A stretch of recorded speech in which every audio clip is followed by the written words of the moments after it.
हम शिकार रहते हैं। हमें जब ऐसे मौकों पे इकट्ठे होते हैं तो हमें ये बात को ध्यान देने की जरूरत है कि हम इसको बदलें और आपस में एक ऐसा भाईचारा, एक ऐसा मेल जोल बन के रहे जिससे देश तरक्की करे और आगे हम बढ़ें, सब अपने अपने जीवन में आगे बढ़ें। ये सरकार ने, डॉक्टर मनमोहन सिंह जी ने और श्रीमती सोनिया गांधी ने जितने कानून बनाए हैं, जितने काम किए हैं, वो सब इस दिशा में किए हैं कि जो लोग पिछड़े हुए हैं उनको दूसरों के बराबर कैसे लाया जाए। 122 करोड़ की आबादी वाला देश, इसमें समस्याओं की कमी नहीं। इसमें 20 चीजें हमें बाहर से मंगवानी पड़ती हैं। जैसे सबसे बड़ा, इतना बड़ा देश, जो तेल की खपत होती है हमारे देश में, पेट्रोलियम, डीजल, गैस, ये सब 80% हमें बाहर से मंगवाना पड़ता है। उन सब चीजों के बावजूद ये देश फिर भी आगे बढ़ रहा है। इस देश में कोई खूबी है और वो सरकार उन कामों पे लगी हुई है।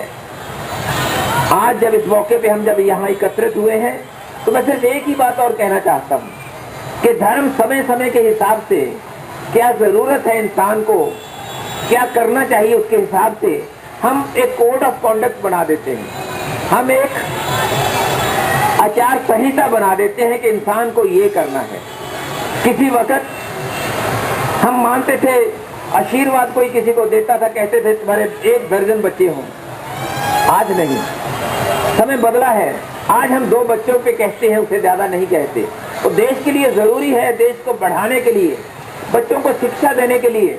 पहले शिक्षा कहाँ होती थी?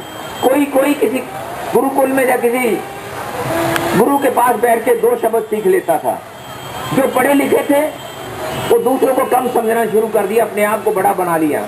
ये बदल रहे हैं। अब शिक्षा बढ़ानी है, आबादी कम हो लेकिन शिक्षित सभी हो, पढ़े लिखे सभी हो, जिसके लिए सरकार जोर दे रही है। आज के दिन हुनर की जरूरत है, हाथ के स्किल, हाथ से आदमी क्या काम कर सके, इसकी एक डिग्निटी, इसकी गरिमा एक बढ़ाने की जरूरत है। इन चीजों पे हमें करने की जरूरत है। और धर्म सही मायने में ये है, धर्म अपना पर्यावरण अच्छा साफ सुथरा रखने की जरूरत है, गंदगी नहीं फैलाने की जरूरत है। ये हमें आज धर्म से समझना चाहिए। ये धर्म कहता भी है, बहुत पहले भी यही बात है कि जब हम हवन करते हैं तो वो हवा में जो प्रदूषण होता है उसको दूर करने की बात करें, लेकिन ये नहीं कि उसके साथ बल्कि प्रदूषण कर दें। ये हमें धर्म से सीखने की जरूरत है। मैं आज वाल्मीकि दिवस पर आप सभी को अपनी एक बार फिर शुभकामनाएं अर्पित करता हूँ। आने वाले दिनों में हमारा सबसे देश का बड़ा त्योहार दिवाली है, उसके लिए आपको अपनी शुभकामनाएं अर्पित करता हूँ और दुआ करता हूँ कि आने वाले दिन आप सभी के लिए खुशियाँ और सुख भरे दिवस हों। इन शब्दों के साथ हाकिम सरहदी जी का और इनके और साथियों का, जिन्होंने आज इस प्रोग्राम का यहाँ आयोजन किया है, जैसे कि पहले